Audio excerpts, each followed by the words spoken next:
हम लोग बात कर रहे थे लिक्विड अमोनिया की, कुछ प्रॉपर्टीज हमने कल देखी थी और जो बची हुई प्रॉपर्टीज है वो आज देखेंगे। तो आज जो हम पहली प्रॉपर्टी के बारे में पढ़ेंगे वो है हमारी रिडॉक्स रिएक्शंस।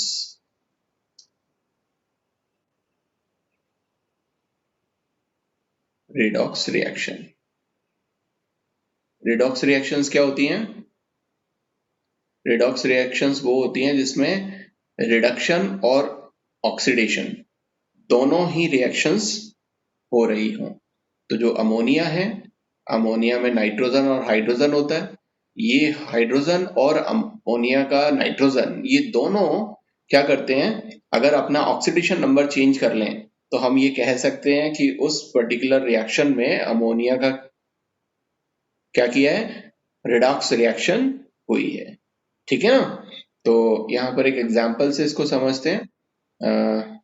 जैसे मान लीजिए कि हमारे पास में है अमोनिया और इसको हमने ट्रीट कराया ऑक्सीजन के साथ एक प्लैटिनम कैटलिस्ट की प्रेजेंस में। तो ये क्या कर लेता है, ये बना लेता है NO और वाटर। ठीक है, और उसको अगर हम बैलेंस करें तो ये बैलेंस हो जाएगी 5, 4 एंड 6। तो आप यहां पर देखो कि जो हाइड्रोजन है, ठीक है ना, इसने क्या कर लिया, यहाँ पर ऑक्सीजन के साथ में अटैच हो गया ये। अब ऑक्सीजन के साथ में अटैच होना किसी भी चीज का क्या कहलाता है, ऑक्सीडेशन। तो यहाँ पर क्या हुआ है, ऑक्सीडेशन हुआ। और अगर हम दूसरी क्या बात करें, दूसरी बात करें कि जो नाइट्रोजन है इसने भी अपना ऑक्सीजन के साथ में अटैच हो गया, तो इसका भी क्या हुआ है, ऑक्सीडेशन। ऑक्सीडेशन, यहाँ पर ऑक्सीजन ने क्या किया है, हाइड्रोजन के साथ में अटैचमेंट की है। ठीक है, तो ये यहाँ क्या हुआ है, रिडक्शन। तो यहाँ पर ऑक्सीडेशन और रिडक्शन दोनों ही टाइप की रिएक्शंस होती हैं, तो उस टाइप की रिएक्शन को हम ऑक्सीडेशन रिडक्शन रिएक्शन बोलते हैं। ठीक है,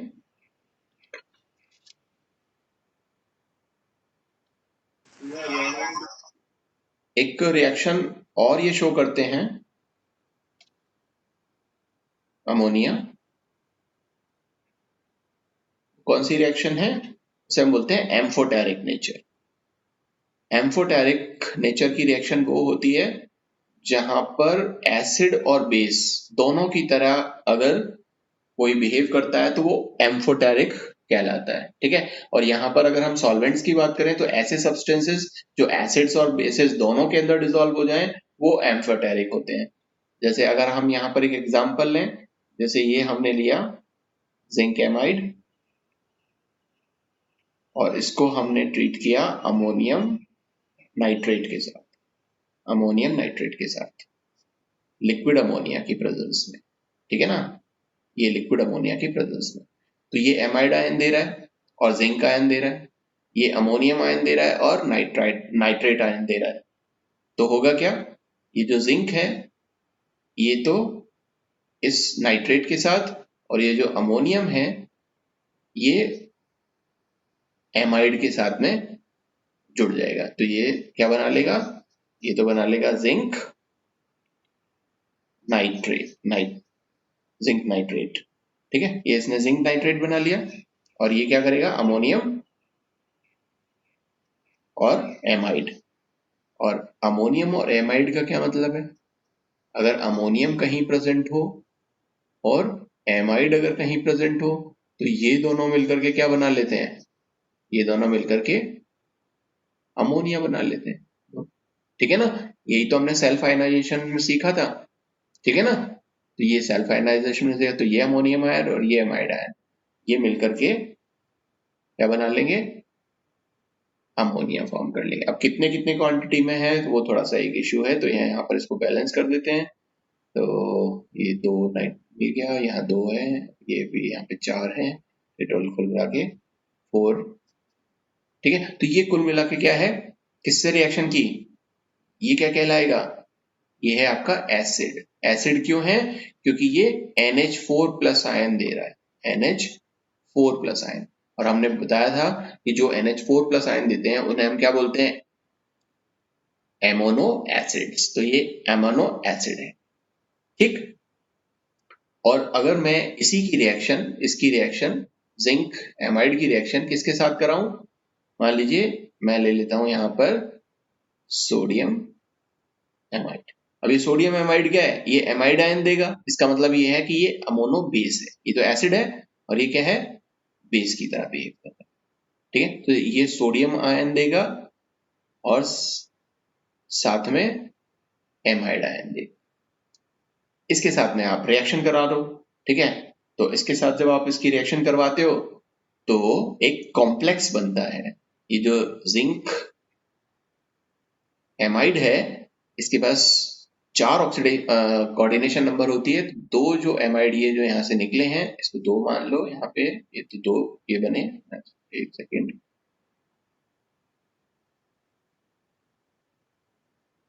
ये 2 एमाइड यहाँ पर बने हुए हैं, ये 2 एमाइड इस जिंक के पास और आ जाएंगे, कुल मिला करके इसके पास हो जाएंगे 4 एमाइड्स। तो पहले ये न्यूट्रल था, 2 माइनस के चार्ज और आ गए तो ये 2 माइनस चार्ज यहाँ पे लग गया, और ये 2 Na प्लस जो हैं वो भी हैं, तो ये 2 माइनस चार्ज को हटाने के लिए आप क्या कर दोगे, यहाँ पर 2 सोडियम जोड़ दोगे, तो सोडियम टेट्रा एमाइडो जिंक 2 इसका नाम हो जाएगा, सोडियम टेट्रा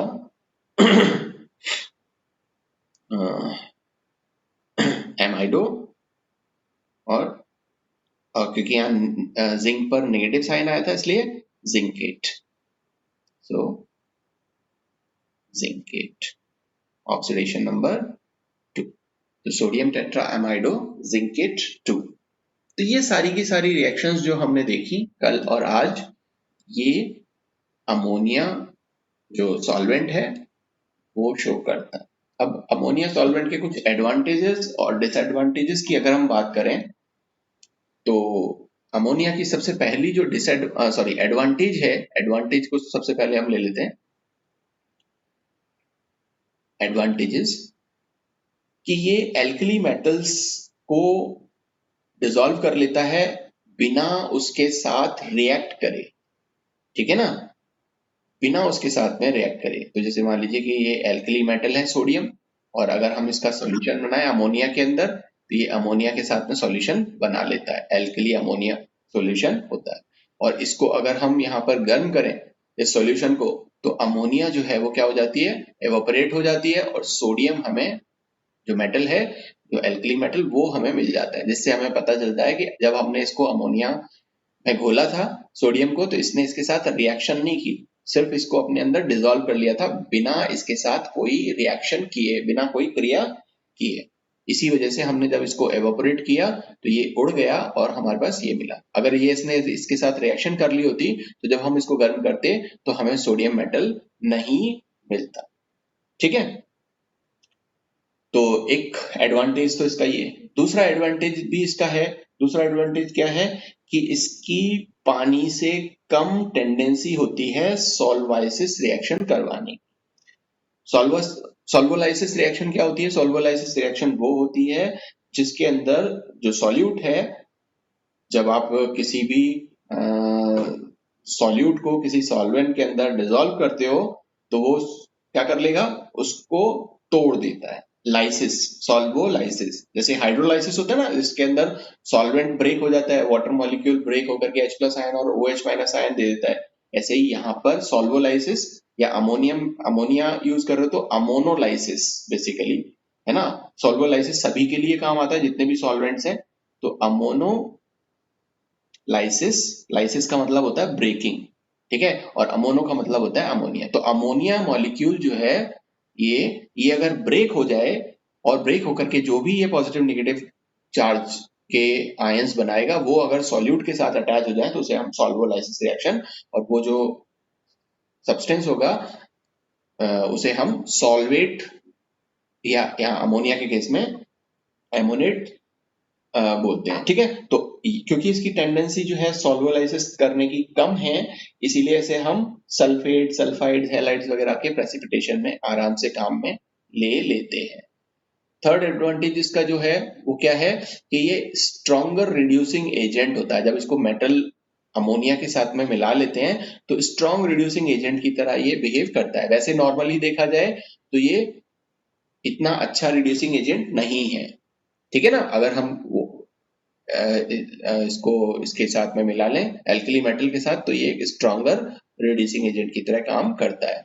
जैसे अगर हम किसी भी चीज का हाइड्रोजन के साथ में रिएक्शन कराएं तो उसे हम रिडक्शन बोलते हैं। तो अकेले हाइड्रोजन के साथ कराएं और एक हम क्या करें कि सोडियम एल्कली सॉल्यूशन लें और फिर हाइड्रोजन के साथ कराएं तो ज्यादा अच्छा जो रिड्यूसिंग एजेंट है वो ये काम करता है जब हमने इसको इस एल्कली मेटल के साथ में मिला करके तब हम हाइड्रोजन पास किए थे, ठीक है। तो ये वहां पर अच्छे से काम आता है। तो ये कुछ इसकी एडवांटेजेस थी। इसकी कुछ डिसएडवांटेजेस भी हैं। वो डिसएडवांटेजेस क्या हैं? देखो, पहली डिसएडवांटेज तो ये है कि इसका जो लिक्विड रेंज है वो बहुत कम है और काफी माइनस में टेम्परेचर जाता है। जैसे कि लिक्विड रेंज है इसका -77.7 डिग्री से और -33.5 डिग्री सेल्सियस। मतलब इतना कम टेम्परेचर आप रखोगे तो ये लिक्विड स्टेट में मिलता है। तो आपको अगर इसके साथ में काम करना है तो आपको इतना टेम्परेचर मेंटेन करना पड़ेगा, -77 से और -33 डिग्री सेल्सियस के बीच का टेम्परेचर आपको रखना पड़ेगा, तब ये लिक्विड फॉर्म में रहता है, ठीक है ना। तो इतना कम टेम्परेचर आपको मेंटेन करके रखना पड़ता है। तो ये एक इसका डिसएडवांटेज है। दूसरा डिसएडवांटेज क्या है इसका कि ये हाइग्रोस्कोपिक नेचर का होता है। मतलब कि एटमॉस्फेयर की जो मॉइस्चर है उसको अपने अंदर डिजोल्व कर लेता है कि ये अमोनिया है और अगर जरा सा भी मॉइस्चर प्रेजेंट हुआ तो ये इसके साथ में रिएक्ट करके अमोनियम हाइड्रोक्साइड में कन्वर्ट हो जाता है। क्योंकि इस अमोनिया की टेंडेंसी होती है H+ आयन को लेने की, प्रोटॉन एक्सेप्टर। तो ये H+ और OH- आयन बनाता ही है वाटर, ठीक है ना। तो ये जो H+ आयन निकला है इसको फौरन ये ले लेगा और ये अमोनियम में कन्वर्ट हो जाएगा और हाइड्रोक्साइड, तो अमोनियम हाइड्रोक्साइड बना लेता है, ठीक है। तो अमोनिया हमारे पास हो ही नहीं पाता, बन तो ये जाता है। तो इस वजह से हाइग्रोस्कोपिक नेचर का है। तो जब भी इसके साथ में आप रिएक्शन कराओगे तो सील्ड ट्यूब्स के अंदर इसकी रिएक्शन करवानी पड़ती है, सील्ड ट्यूब्स में। क्यों? क्योंकि वहां उन सील की हुई ट्यूब्स में मॉइस्चर नहीं जा पाता और रिएक्शन इजीली हो सकती है। एक और इसकी डिसएडवांटेज ये है कि इसका काफी जो ऑर्डर है या जो इसकी स्मेल है वो कैसी होती है? अनफेयर, ठीक है, या ऑफेंसिव। काफी खराब सी इसकी स्मेल होती है। तो आप जब कोई भी टेक्निक से क्या करना पड़ता है, कुछ स्पेशल टेक्निक यूज करनी पड़ती है, कुछ एलाबोरेट इक्विपमेंट्स यूज करने पड़ते हैं ताकि वहां से जो इसकी जो ऑफेंसिव ऑर्डर है उससे हम दूर रह सकें। और एक और डिसएडवांटेज इसका ये है कि ये सॉल्वोलाइसिस जो है वो कम करता है वाटर के कंपैरिजन में। जबकि इसको अगर ये अच्छे से करता तो हम बहुत सारे सॉल्वोलाइसिस रिएक्शन इसके साथ में करवा सकते थे, ठीक है ना। तो ये था आपका लिक्विड अमोनिया जो एज अ सॉल्वेंट हम काम में लेते थे। अब जो हम नेक्स्ट सॉल्वेंट की जो बात करेंगे वो बात करेंगे sulphur dioxide, liquid sulphur dioxide, liquid sulphur dioxide as a solvent, liquid sulphur dioxide as a solvent. तो देखो ये इसकी कुछ प्रॉपर्टीज फटाफट से देख लेते हैं।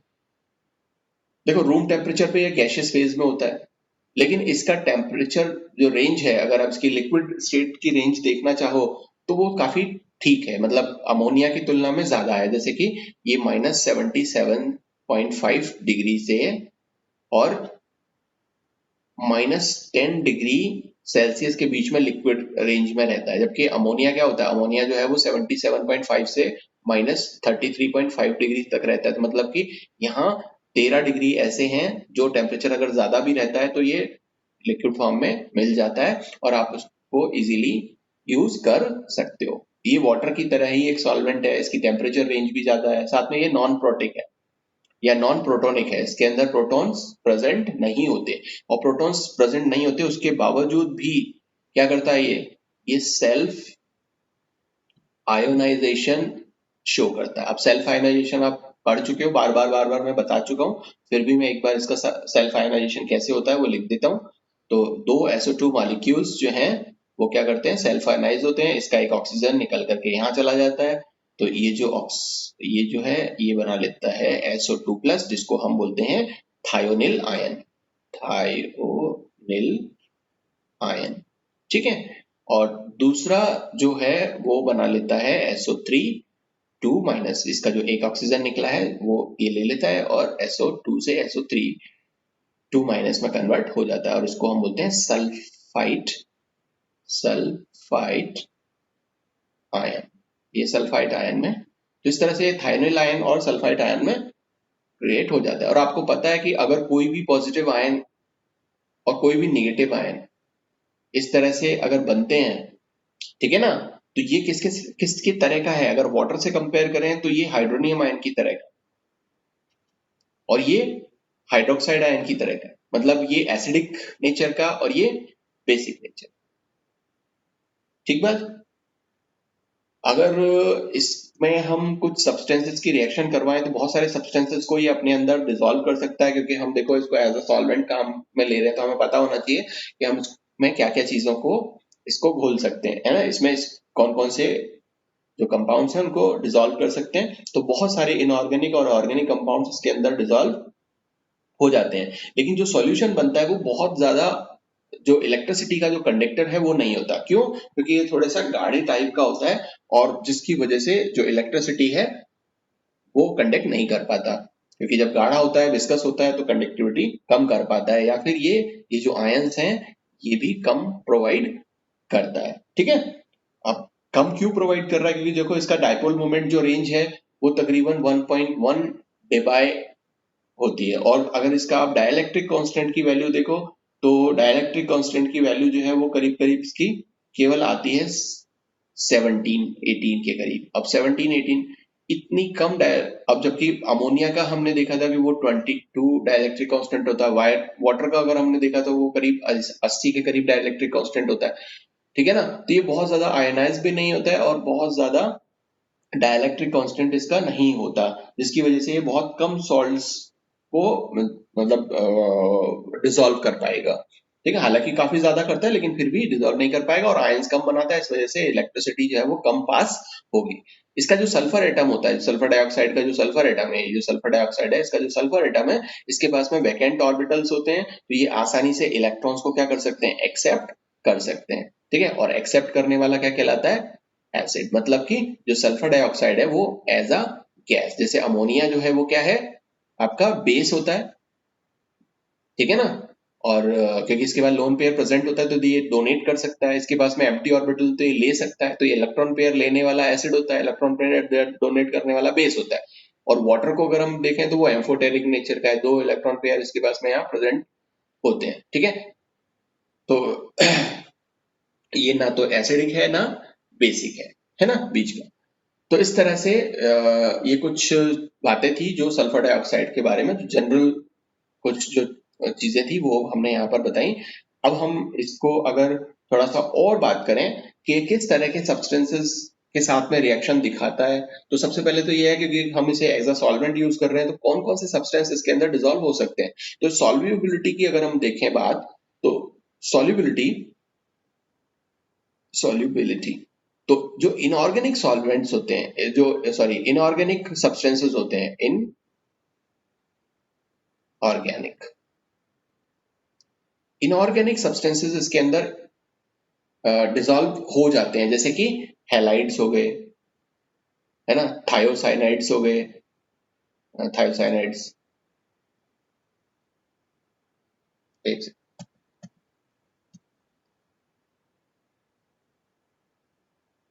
HCN, थायोसाइनाइड्स, और सल्फाइड्स,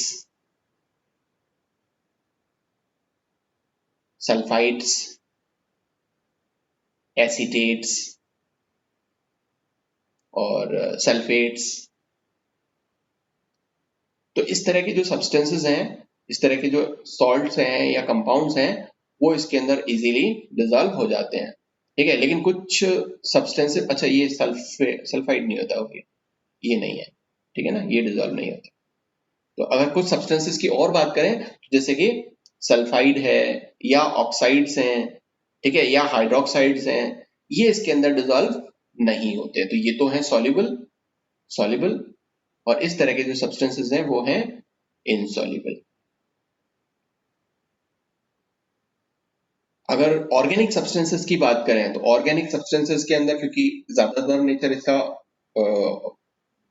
नॉन पोलर नेचर का है वैसे तो ज्यादा से ज्यादा इसमें जो ऑर्गेनिक सॉल्वेंट्स हैं, जो सॉल्यूट्स हैं, वो इसके अंदर बहुत ज्यादा डिजॉल्व हो जाते हैं, तो मोर सॉल्युबल हैं ऑर्गेनिक कंपाउंड्स कंपैरेटिवली आयनिक के, ठीक है।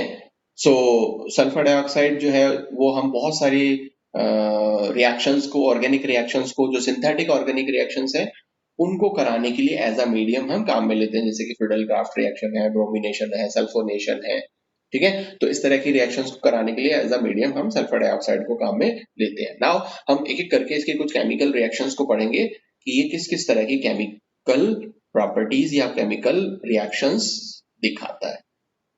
केमिकल प्रॉपर्टीज, तो सबसे पहली केमिकल प्रॉपर्टी की बात करते हैं, वो है प्रेसिपिटेशन। प्रेसिपिटेशन आपको हमने पहले भी बात की है कि प्रेसिपिटेशन वो रिएक्शंस होती हैं जहां पे जो सॉल्युबिलिटी है वो डिफर करती है, तो किसी सॉल्वेंट में कोई ज्यादा डिसॉल्व होता है, कोई किसी सॉल्वेंट में किसी कोई सॉल्युबिलिटी कम होती है, तो जहां पे सॉल्युबिलिटी कम होगी वहां पे क्या हो जाएगा, वो प्रेसिपिटेट के फॉर्म में बाहर आ जाएगा। जैसे कि एक एग्जांपल अगर हमने यहाँ पर लेड फ्लोराइड लिया हुआ है और हमने लिथियम सल्फेट लिया हुआ है, इसको अगर हम क्या करें, sulphur dioxide, liquid sulphur dioxide की प्रेजेंस में, मीडियम में अगर रिएक्ट कराते हैं तो क्या होता है, ये लेड सल्फेट, क्योंकि ये जो लेड बनाएगा वो इस सल्फेट के साथ, तो लेड सल्फेट बनता है, ठीक है, और साथ में लिथियम फ्लोराइड बनती है, ये लिथियम जो है वो फ्लोराइड के साथ में रिएक्ट कर लेता है, तो दो लिथियम फ्लोराइड बन जाते हैं और एक, तो ये जो सल्फर डाइऑक्साइड है इसके अंदर ये फ्लोराइड्स तो डिसॉल्व हो जाते हैं लेकिन सल्फेट्स ये डिसॉल्व नहीं होते, तो ये प्रेसिपिटेट के रूप में क्या हो जाता है, बाहर आ जाता है। इसी तरह से अगर आप AlCl3 लें और इसकी रिएक्शन अगर आप 3Na के साथ में NaI के साथ में करवा रहे हैं, सल्फर डाइऑक्साइड आपने एज अ सॉल्वेंट लिया, तो क्या होगा, ये एल्यूमिनियम इस आयोडाइड के साथ में एल्यूमिनियम आयोडाइड बना लेगा, एल्यूमिनियम आयोडाइड, और क्या बनाएगा, 3NaCl, ठीक है, यहाँ पर ये थी तो 3NaCl। अब ये NaCl जो है वो इसमें डिसॉल्व ही नहीं होता, एल्यूमिनियम आयोडाइड डिसॉल्व हो जाता है लेकिन ये नहीं होता, तो ये नहीं होता है तो ये प्रेसिपिटेट के फॉर्म में अलग हो जाएगा। तो इसका मतलब कई सारी रिएक्शंस ऐसी हैं जो सल्फर डाइऑक्साइड मीडियम में अगर की जाए तो प्रेसिपिटेट के फॉर्म में कुछ सब्सटेंसेस जिनकी सॉल्युबिलिटी इस सल्फर डाइऑक्साइड में कम है वो प्रेसिपिटेट के रूप में अलग हो जाते हैं या प्रेसिपिटेशन रिएक्शंस ये शो करते हैं। दूसरी रिएक्शंस जो हैं वो होती हैं आपकी एसिड बेस रिएक्शंस, और एसिड बेस रिएक्शंस वो होती हैं जहां पर एसिड और बेस, मतलब पहले तो ये है कि वो सेल्फ आयनाइजेशन होना चाहिए ताकि वो एसिडिक और बेसिक जो आयंस हैं वो बनाए।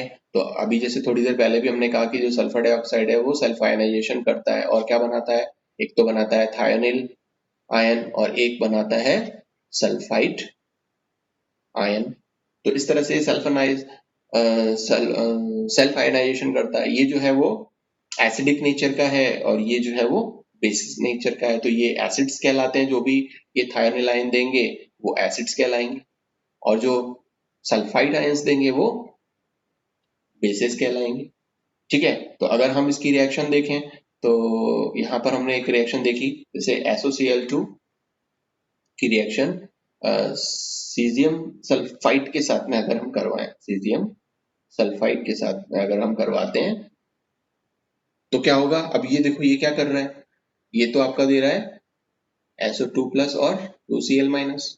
अगर इसकी बात करें तो ये क्या दे रहा है, ये हमारे को दे रहा है सीजियम और SO3 2 माइनस,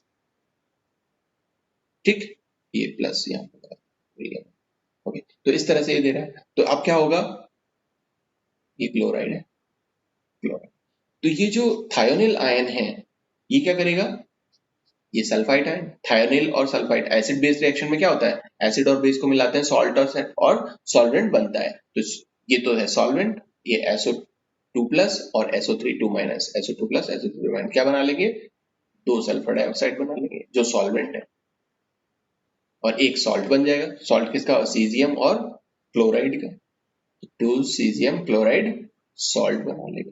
ठीक है, तो ये एसिड बेस रिएक्शंस ये दे रहे हैं। नाउ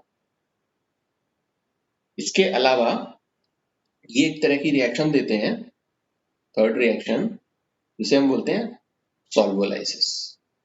सॉल्वोलाइसिस,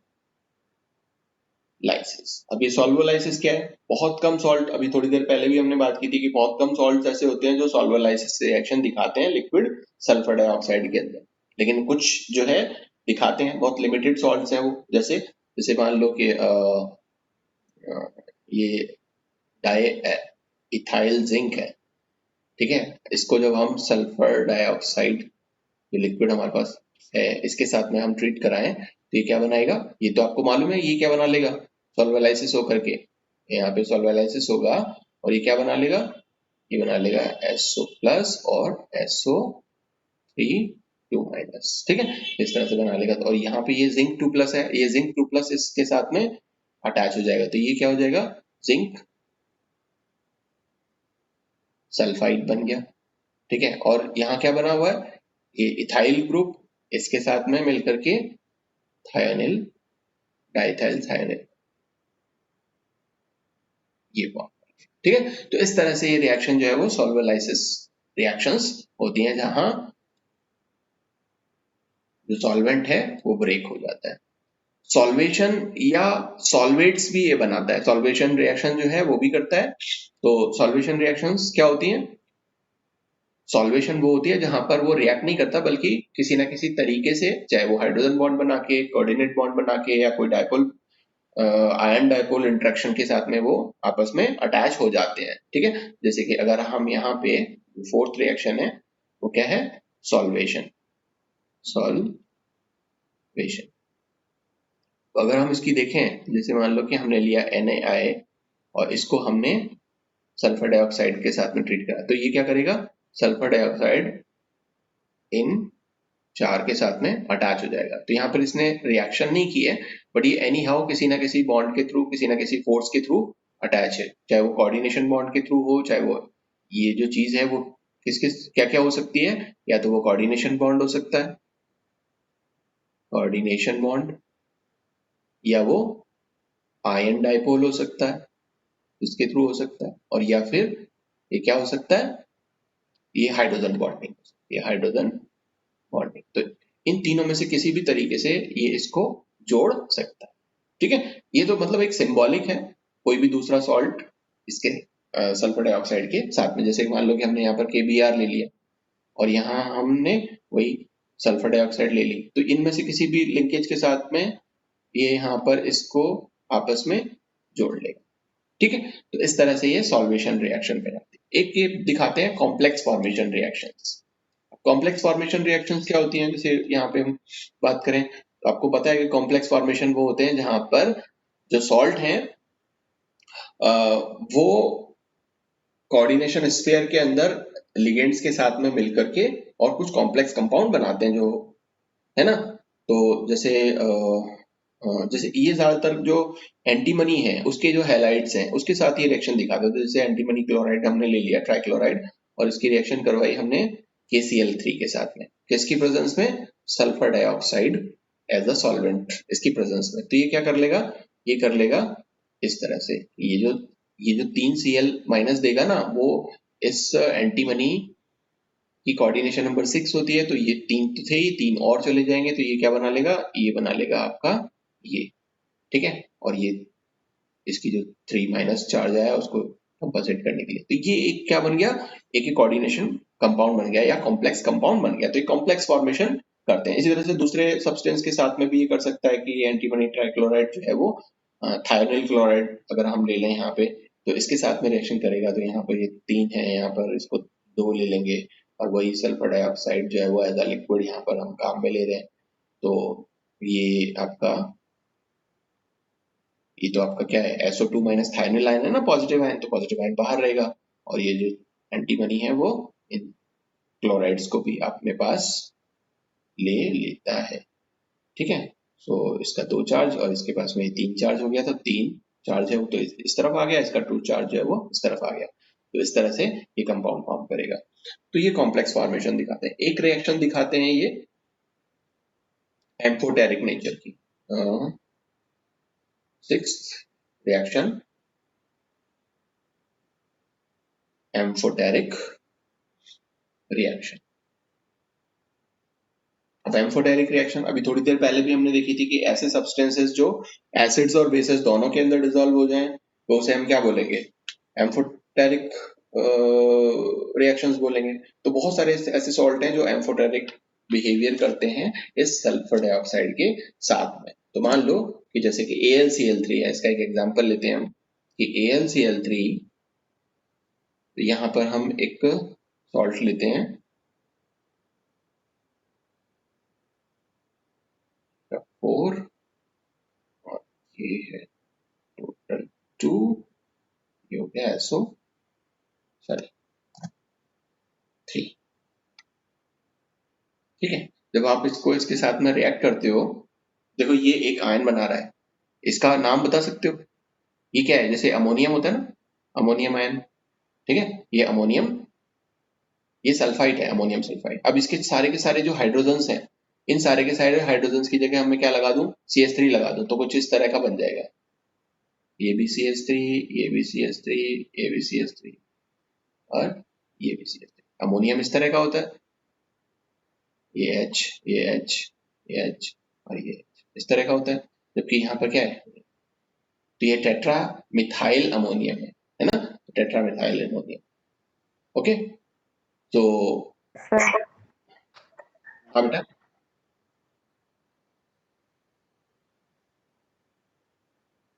तो ये समझ में आ गया ये किस तरह से बना है। ठीक, तो यहाँ पे जो सल्फाइड है इसके पास 2 माइनस चार्ज होता है और इसके पास में 1 प्लस चार्ज है, तो ये क्रॉस मल्टीप्लिकेशन से जब इसके वो करेगा तो इसके 2 आयंस यहाँ पे प्रेजेंट रहेंगे, इसके जो है ना वो 2 आयंस यहाँ पर काम आ जाएंगे, इसलिए आपने ये लिख दिया। ओके, सो इसकी रिएक्शन जब इसके साथ हम करवाते हैं तो एक्चुअली क्या होता है, एक बनता है बस कि एल्यूमिनियम जो है वो इस सल्फाइड के साथ में, ये एल्यूमिनियम जो है इस सल्फाइड के साथ में रिएक्ट कर लेते हैं। ठीक है, और साथ में क्या बनता है, साथ में बनेगा ये CH3 का 4। ठीक है, ये हो गया टल, और क्या बचा है हमारे पास में, क्लोराइड, है ना, तो ये क्लोराइड। ठीक, तो इस तरह से ये फॉर्म होगा, लेकिन अब यहाँ पर हमको थोड़ा सा चेंज करना पड़ेगा कि कितना इसको बैलेंस करने के लिए। तो बैलेंस कैसे करेंगे, तो बैलेंस करने के लिए आप देखो यहाँ पे कि ये मान लो कि यहाँ पे ले लेते हैं हम 6, 6 का मतलब हो गया 2, ये 2, ये क्लोरीन हो गया 6 यहाँ पे, और ये जो टेट्रा मिथाइल अमोनियम है ये है 6, सो ये यहाँ पे हम ले लेते हैं 6। ठीक, एल्यूमिनियम हो गए 2 और ये भी हो गए 6, ये हो गया हमारे पास 6। ओके, तो इस तरह से अब सर के रूप में अलग हो जाता है। हेलो, हाँ बेटा, दोबारा बता दो, जो आपने अब ये रिएक्शन बताई वो समझ में नहीं आई। क्या बताऊं दोबारा से,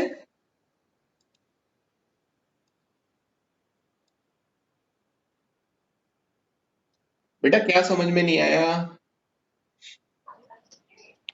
सर समझ में नहीं आया, एम्फोटेरिक रिएक्शन में जो आपने बताया ये एल्यूमिनियम क्लोराइड के साथ करवाई। ठीक है, अभी बताओ। इसको एक बार यहाँ से डिलीट करते हैं।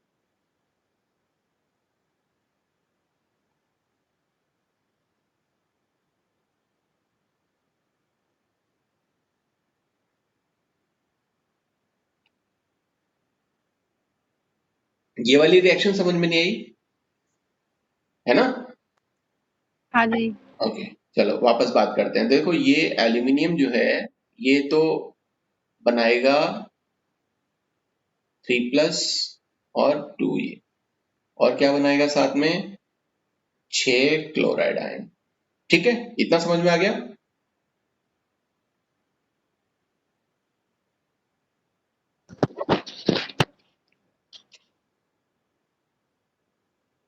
इतना समझ में आया कि नहीं आया?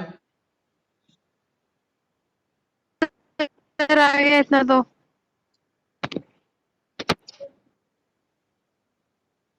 ये क्या बनाएगा? ये बनाएगा हमारे पास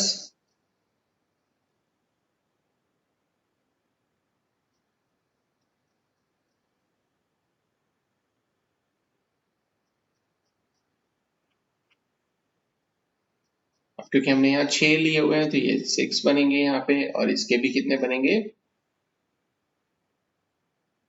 6। ठीक, नाउ अब क्या होगा? अभी जो एल्यूमिनियम है 2, ये पॉजिटिव ये इस नेगेटिव के साथ में जुड़ जाएंगे। अगर ये इस नेगेटिव के साथ में जुड़ जाता है तो क्या बनाएगा Al2SO3, Al2SO3। ठीक,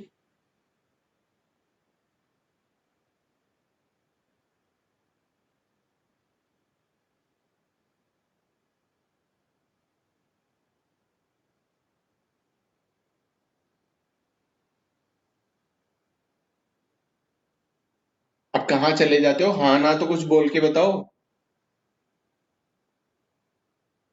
यस सर।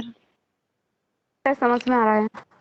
और जो ये हमारे पास में ये है, ठीक है, ये क्या करेगा? ये Cl के साथ में 6 Cl माइनस है, ठीक है, इसके 6 ये प्लस हैं, ये इसके साथ में यस सर। ये बना लेगा। ठीक है, क्लियर? Yes sir. अब क्या होगा? अब होगा ये कि अब अगर हम यहाँ पे इसकी एक्सेस क्वांटिटी ले लें, ये जो हमारा सब्सटेंस है इसकी एक्सेस क्वांटिटी, अभी तो हमने थोड़ा लिया, फिर हम इसको और डालते जाते हैं और डालते जाते हैं। तो पहले तो ये व्हाइट प्रेसिपिटेट बना रहा है, मैंने ये बताया कि ये प्रेसिपिटेट बना रहा है ना, व्हाइट प्रेसिपिटेट। अब यस सर। क्वांटिटी को बढ़ाएंगे, तो इसकी क्वांटिटी बढ़ाओ। देखो यहाँ पर हमने ये CH4 और SO3, इसके 3 मॉलिक्यूल और बढ़ा लिए। ठीक है, एक्सेस क्वांटिटी में ले लिया हमने इसको। एक्सेस क्वांटिटी में लेगा तो ये जो व्हाइट प्रेसिपिटेट बना है और ये जो कंपाउंड बना है ये क्या हो जाएगा? इसमें सॉल्युबल हो जाएगा। ठीक है, और सॉल्युबल होकर के क्या बनाएगा? सॉल्युबल होकर के ये एक कंपाउंड बनाएगा, ये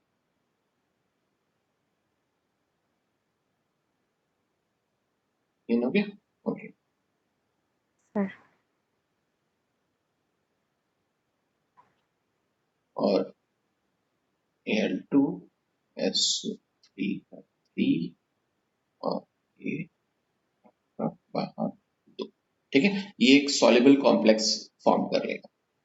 अब इसको अगर मैं थायोनिल क्लोराइड के साथ में रिएक्शन करा दूं इसकी, तो अभी तक तो ये क्या दे रहा था?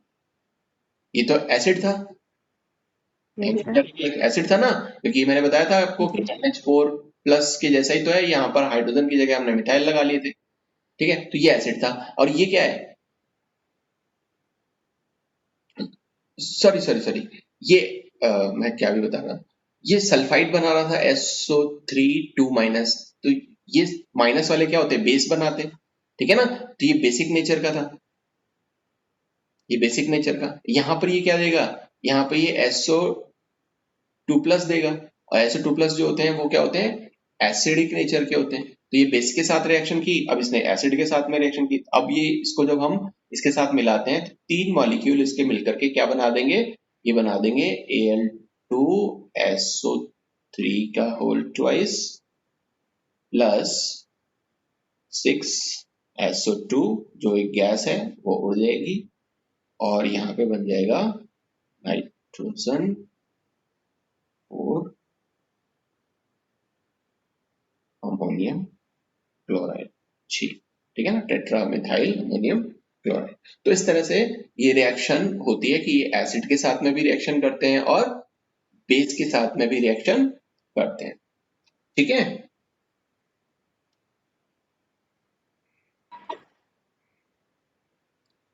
एक और रिएक्शन ये शो करते हैं रिडक्शन।